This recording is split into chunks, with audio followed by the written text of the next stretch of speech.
Alright, here I am continuing. I'm going to call this day 9. I can't really tell. The garage doors are closed. I can't tell if this is day or night, and I look the same. I'm just going off the timestamps from my camera. Because I shot this last week. Just cutting the new lip for the driver's side. Because my shears wore out. I need to get some new blades for my shears.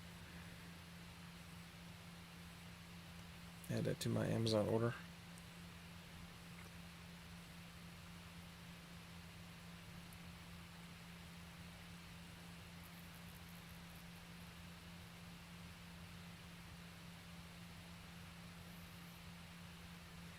Alright, so here I'm clamping it, and then I'm going to tack weld the lip in place.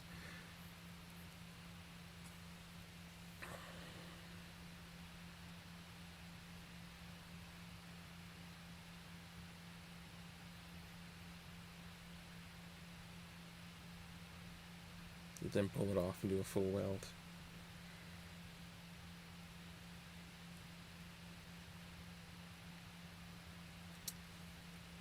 I haven't quite decided if I'm going to take all that black primer off or not.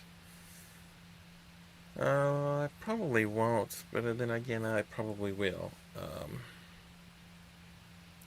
On the bottom, I will probably strip most of it off, maybe, and then epoxy, and then color. Inside, I probably won't. Only time will tell how much effort I put into prepping the sheet metal. So lots of welding again, 1 inch, move, 1 inch, move, go back.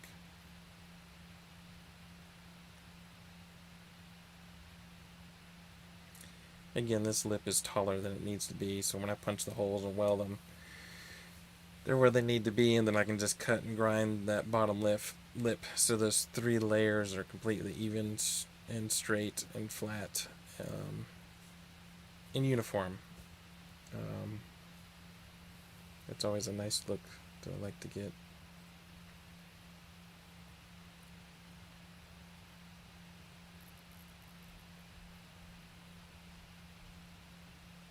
I love that grinder. It's just such a great grinder.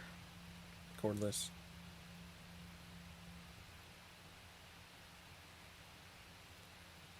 Yeah, so that's my really old Craftsman welder. It's actually a Lincoln internally, but it was sold as a Craftsman. 110, 120. I know it like the back of my hand. If I plug it in the wrong extension cord or the wrong amperage plug for the breaker box, I can tell if it's penetrating or not. I've just gotten really used to it. It's one of those old ones where the wire is actually always hot if it's turned on. It's not. The wire is always hot whether I'm pushing the trigger or not. I know the new ones you can actually. The wire's not hot until you pull the trigger. Which when I was using and borrowing other people's welders on location, I thought they were broken because I was touching the wire without pushing a button and nothing happened. So that's a new feature that was new to me. Alright, so I'm under the car marking the inner sill so I can drill the holes for that. Prepping for the welding for the rear trailing arm bracket. Alright, and here I am grinding the black primer off for the center cross member.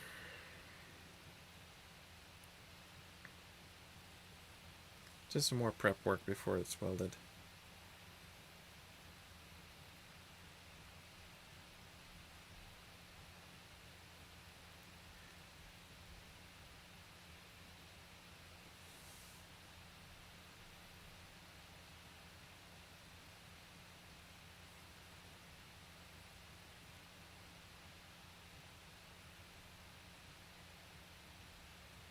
Right here I am drilling the holes for the plug welding for the inner sill through the floor. So at the bottom of the car is the center sill and rocker, and then the inner sill is folded above the floor.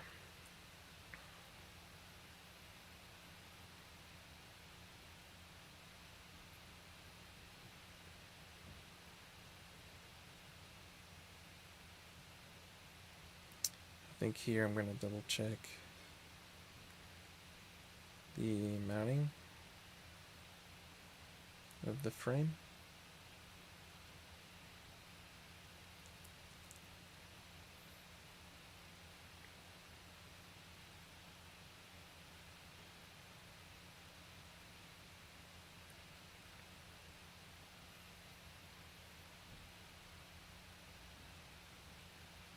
Alright, now I'm double checking and drilling for the driver's side cross member.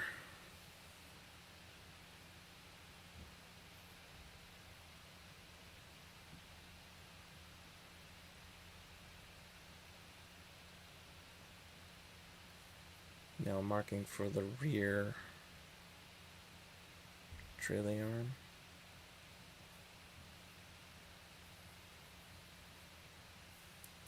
Here I am just drilling a little bit, enlarging the holes just a hair with a step bit.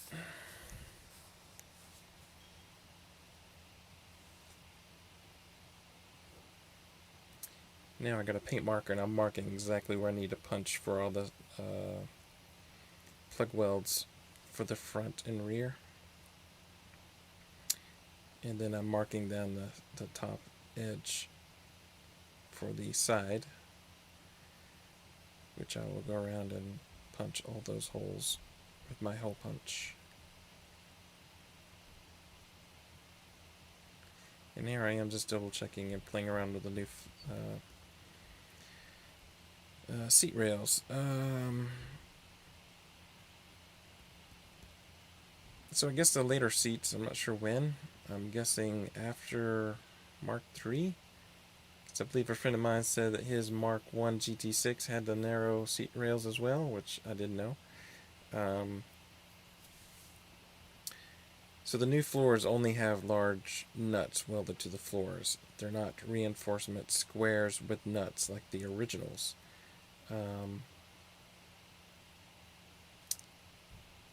So I cut out larger reinforcement 16 gauge plates and weld them in place.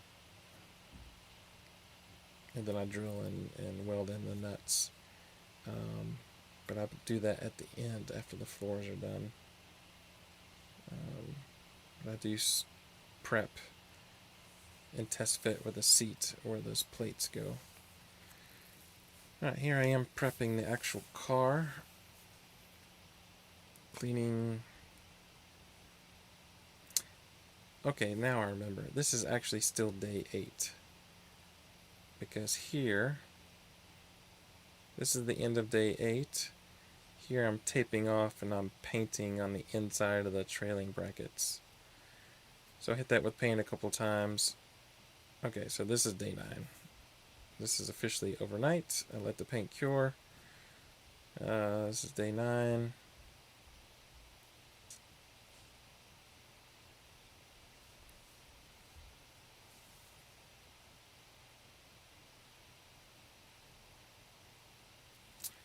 Alright, so here I'm going to go in and just clean up and weld a little bit more of the repair from the body.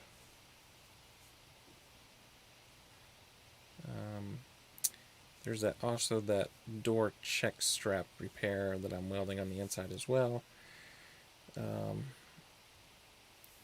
Just doing some cleaning up, grinding, just making everything all nice and pretty.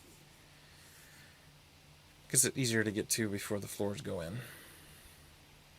So I spent a little bit more time here than expected.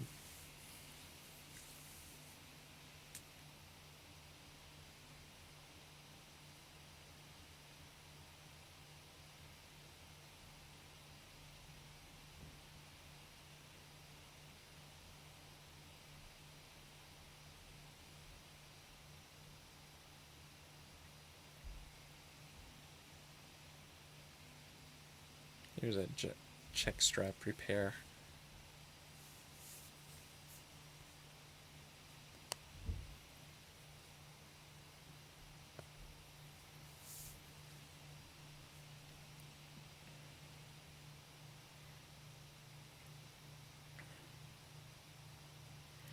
Okay, here I am going in. Yeah, just doing some more tack welds on the inside, and then I also go back and I will add some extra welding to those holes that I plugged in the firewall by the battery and heater box. So I give a little bit more welding on the back side. Those very large holes that I filled.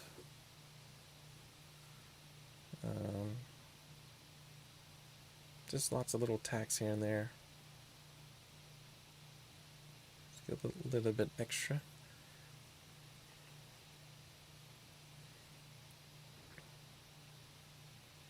Oh, and I didn't finish the plug welds in the front of that panel. So I finished that. And then also the rocker seam meets the rear quarter panel. Normally there's one in the middle, but I split it and put two. And that seam is supposed to be shown, so you don't put body filler over the seam. Okay, here's I'm filling those holes. I'm just adding to the holes, the filled holes. So the opening over the transmission in the front, there are many cracks and fails. They all crack. My car does not have that little corner reinforcement on the top of the firewall right in front of the heater box. I thought it did, but it didn't. I thought about adding them, but I didn't. But earlier I had actually added a large 1/8 inch corner piece right underneath that corner where the transmission cover goes into the firewall. It's really kind of hard to explain without showing a close-up, but those who have worked on it, there's lots of cracks there. They always crack. So my thick plate that I welded, no cracks there, but where it ended, I only went down about 2 inches. It cracked right where it didn't end, where it ended. So I'm going to go back and clean that and weld that. I may actually add that further down. Not sure about that yet, but maybe day 10 I'll worry about that. Here I am just trimming a hair just to move the floors forward a little bit, because they are long too, because they stick over about 1 inch in the back. Alright, here's the center section.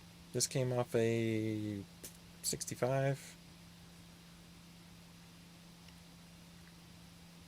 Okay, so my original handbrake center drive shaft tunnel, yeah, the previous owner before me had chopped a lot of, I don't know, must have been 8-10 inches off of it.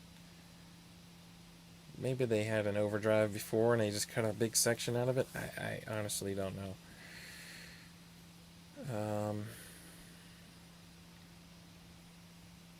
Right, here I am punching all the holes.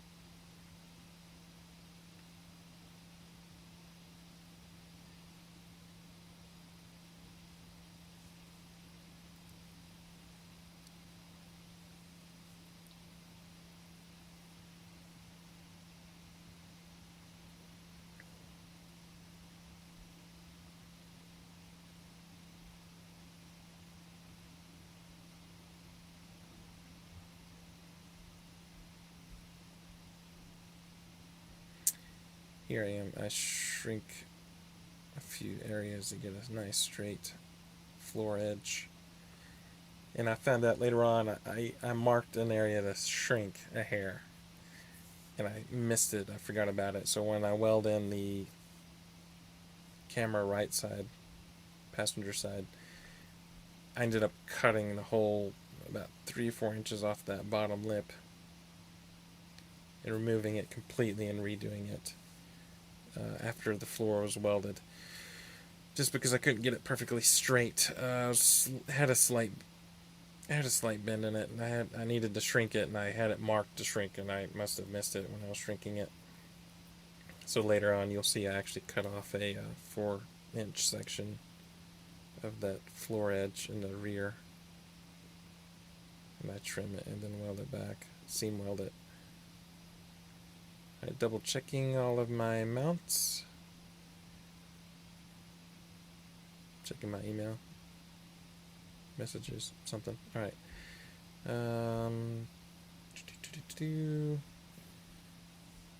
Clamping everything where it needs to be, double checking.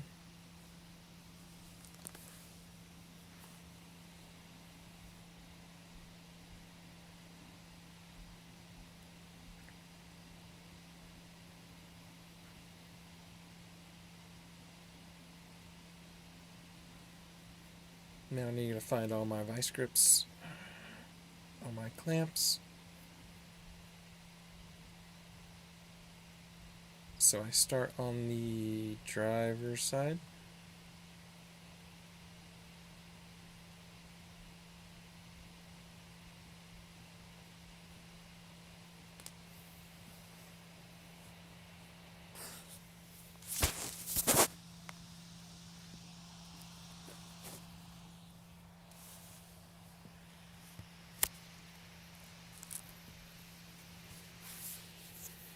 So yeah, basically I'm just... Bastard. Oh, there's somebody messaging me. Alright, so here I'm just going to clamp everything in place. Double checking everything before I actually start welding it.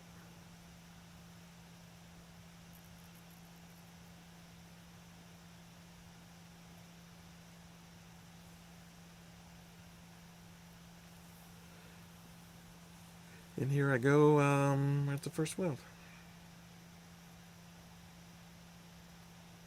Of course, I'm welding around the frame in the front, so I'll just do a couple of tack welds in the front, spot welds to the front of the floor. And then I go in and do a couple of the spot welds down the side.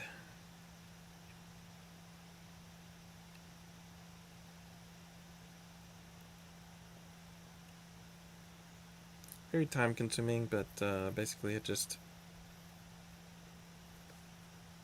clamp, hammer it, weld, clamp, hammer it, weld. Lots of hammering to get a nice tight fit.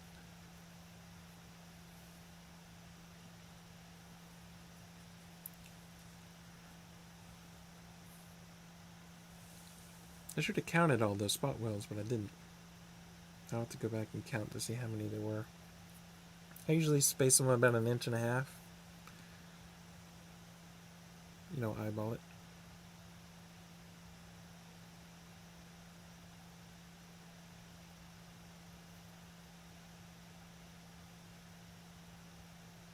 Alright, I've got a piece of rebar here, and I'm using a large square rebar, hammering it in place. And I go in, and I guess I'm welding the spot welds for the inner sill.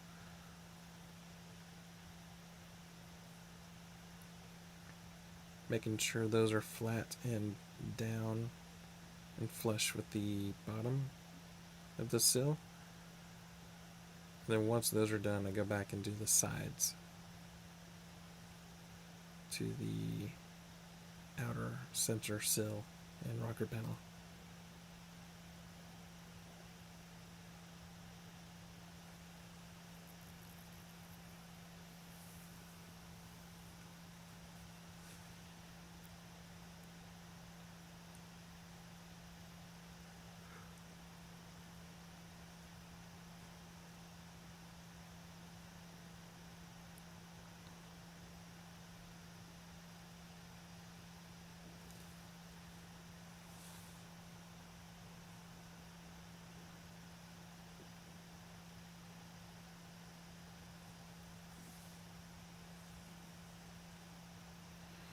You can actually see the yellow vertical suspension upright over there on the left side. That's actually off my GT6, GT6 Plus. Before it became a Plus Plus, I had blasted and painted the frame in saffron yellow. I ended up using a Lotus saffron yellow. I may go back to the original Triumph saffron. I kind of like the old 70s mustard look. But before I decided to move the engine back and do all the AC and mods and 5-speed, I was using all original parts. And in case I wanted to go back to the original engine mount setup. I just used different uprights on the frame, cut and modified and welded new engine mounts. So if I do want to go back to the original engine location, I can just put the original pre-painted yellow ones back on and good to go. But I had moved the engine back, I believe it's 5.5 or 6 inches.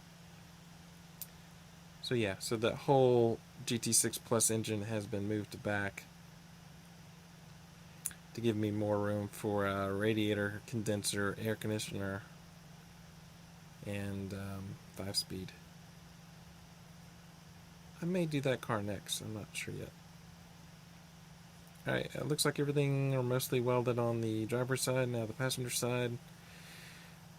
A lot of pre-clamping, double checking. So I think that bottom rear corner is giving me a hassle. Actually, not yet, because I haven't welded it yet. I think here...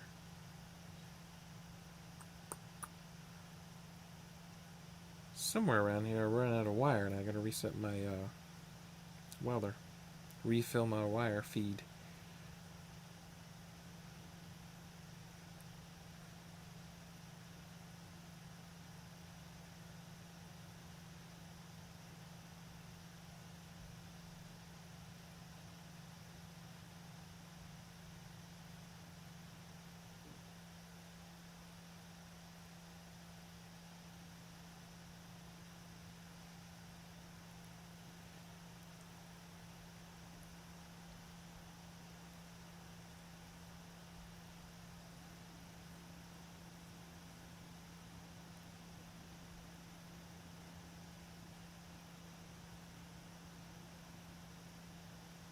So technically I believe this is still day 9.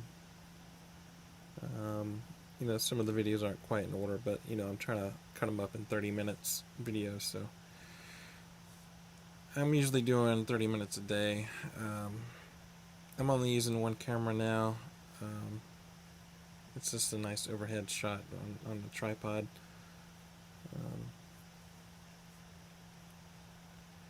So I don't have to worry about 2 cameras here.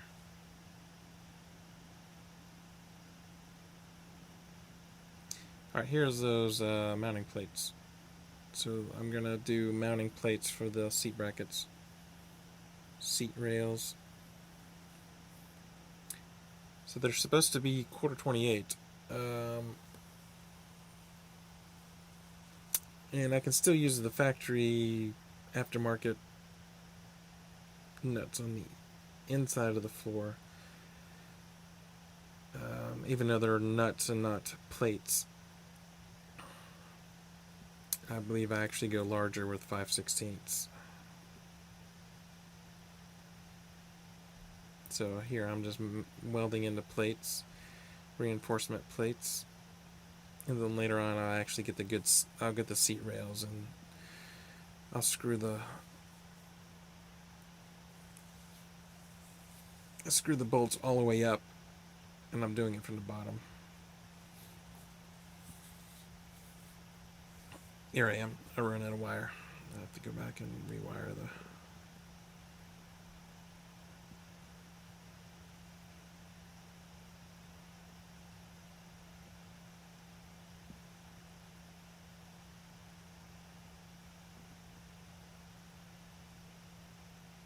You have to be careful feeding the feed, because if you let go of the end of that wire in your wire feed, it'll unspool and just go everywhere. So you have to keep tension on it. Alright, here I am. Back at it.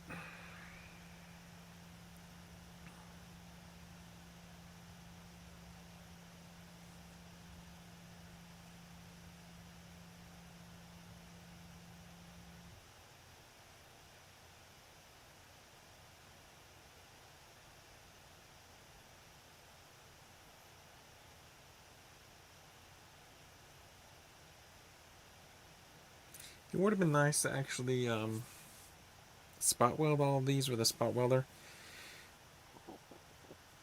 but I'm not 100% confident on spot welding 3 layers, and they're at different gauges. Maybe I should actually test that with some scrap metal. But obviously I'm plug welding and spot welding.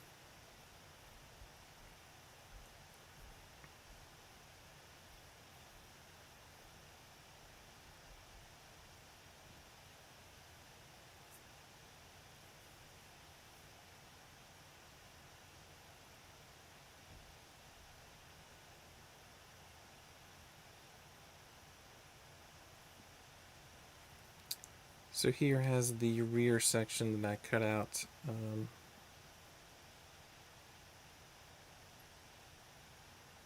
I'm actually adding a little extra weld where the the seat belts, the seatbelt brackets go.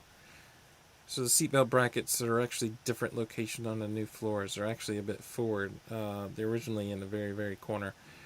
So these are forward with very large backing plates. And the backing plates are really close to the edge of the corner of the floor and the sill and the rocker. So ended up just making sure that that's welded and kind of added weld material to the corner as well, so that seatbelt bracket is firmly secure to the car.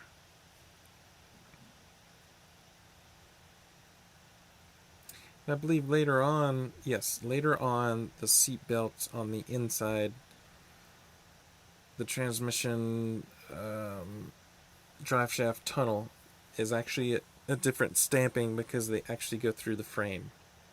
I don't know if that was a federal thing, but the seatbelt brackets on my car are still actually part of the body. They don't go through the frame. So the early cars, even if I did change the tunnel cover, drive shaft cover, it wouldn't have worked because my frame does not have the seatbelt. I think it's 7/16 fine. It's a really large bolt. And they're always fine, even on the American stuff. That must be a federal thing.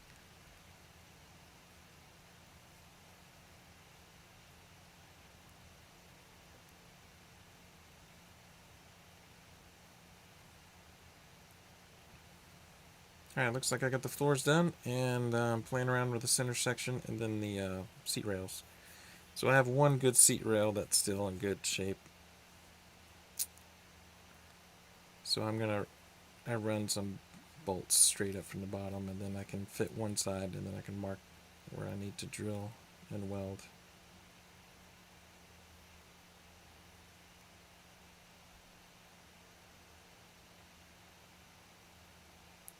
And I think I finished there. I did the other side, but for some reason it's off camera.